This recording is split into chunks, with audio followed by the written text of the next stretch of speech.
আজ আমি বানাবো আমের ঝাল আচার, যাকে মশলা আচার বলা হয়। এই আমগুলোকে আমি ঠিক এরকম টুকরো টুকরো করে কেটে নিয়েছি। কেটে আমি প্রথমে জলটাকে যাতে গায়ে না থাকে সেই জন্য একবার রোদ খাইয়ে নিয়েছি।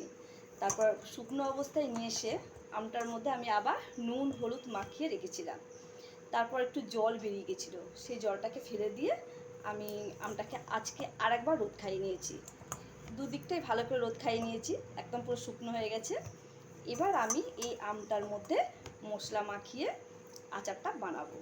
প্রথমে আমি শুকনো লঙ্কা আর জোয়ান, সর্ষে, ধনে, সব গোটা গোটা আর কালো জিরে, এগুলোকে আমি রোদের মধ্যে শুকিয়ে নিয়েছিলাম।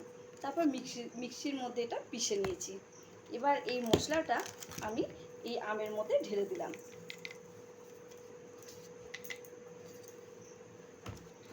আর এর মধ্যে হলুদের গুঁড়ো দিয়ে দেবো। তবে আমি যখনই আচার বানাই তখন আমি সব কিছু নতুন নতুন প্যাকেট দিয়ে বানাই, তো আজকেও তাই বানাচ্ছি।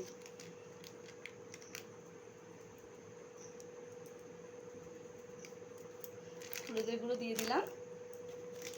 আর কাশ্মীরি লঙ্কার গুঁড়োটা আমি একটু বেশি দিই, কারণ কালারটা খুব সুন্দর হবে। একটা লাল রঙের কালার হয়, দেখতে বেশ ভালো লাগে। এই জন্য আমি 1 প্যাকেট কাশ্মীরি লঙ্কা পুরোটাই দিয়ে দেবো। আর মশলা যখন আমি করি ওর মধ্যে শুকনো লঙ্কা অনেকগুলো দিয়ে দিয়েছিলাম, তাহলে বেশ ঝাল ঝাল হবে আচারটা খেতে। এবার আমি নুন দিয়ে দিচ্ছি, কারণ নুনটা আগে কিছুটা মাখানো ছিল, সেই জন্য নুনটা পরিমাণ মতো দিয়ে দিচ্ছি। আর এই মশলা আচারে একটু নুন লাগে, বেশি লাগে নুনটা।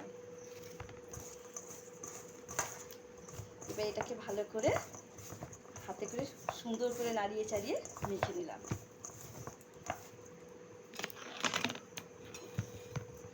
এবার আমি এই কাঁচের জারের মধ্যে এগুলোকে ঢেলে দিলাম। কাঁচের জারের মধ্যে আচার রাখলে আচার বেশ ভালো থাকে, আর সেটা অনেক দিন পর্যন্ত ভালো থাকবে। সেই জন্য আমি যখনই আচার বানাই, মিষ্টি আচারই কি ঝাল আচারই কি, সবসময় কাঁচের জারের মধ্যে রাখি।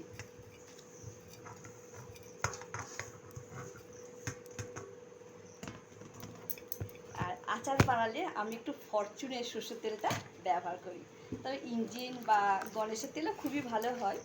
তো আমি বেশিরভাগই ফরচুনের সরষের তেলটা দিয়েই বানাই। তবে যখন আচার বানাবে তখন আচারের মধ্যে তেলটা একটু বেশি দিতে হয়, তাহলে আচার কখনো খারাপ হয় না, নষ্ট হয়ে যায় না আচার।